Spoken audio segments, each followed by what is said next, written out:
This grid maps out the fall 2026 gaming release schedule, and it reveals a massive anomaly. September is crowded with big-budget titles, but scroll down to November and the board is entirely empty, except for a single release on November 19th, Grand Theft Auto 6.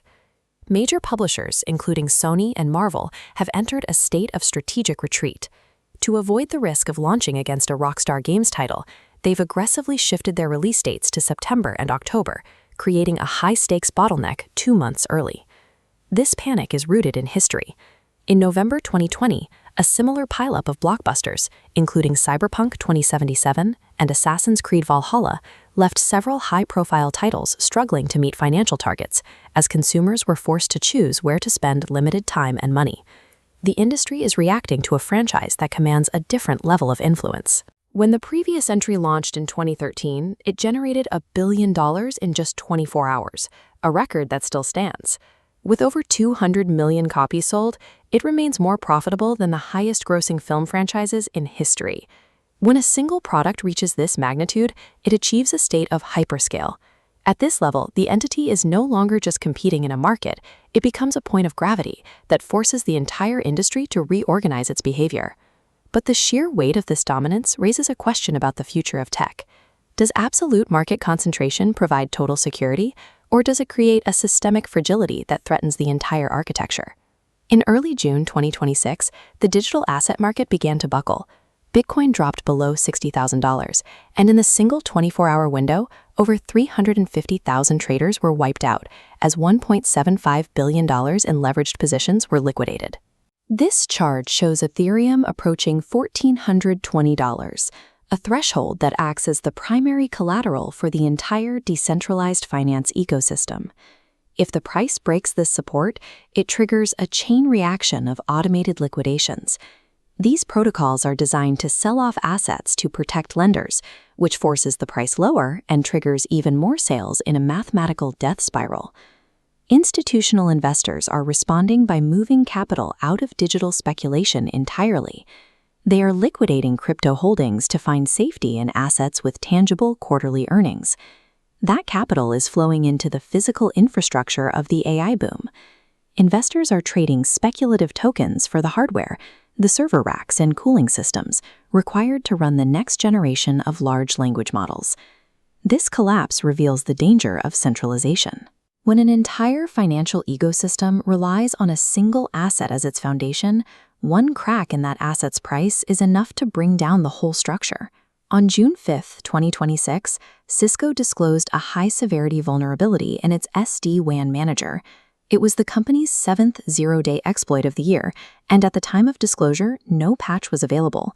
Cisco holds 40% of the market for SD-WAN, a technology that manages corporate internet traffic through software.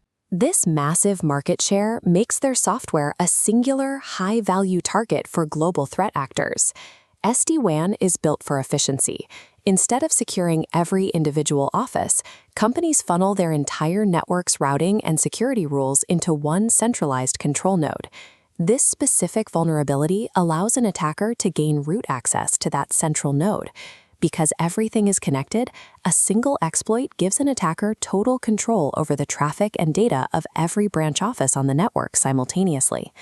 Centralizing network management scales the impact of a single error.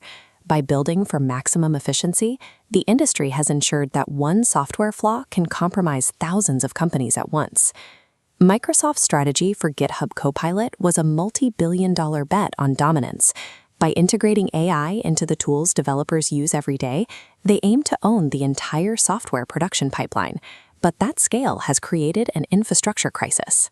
Millions of developers running simultaneous AI queries have pushed Azure's server capacity to its limit, leading to frequent service outages during peak hours.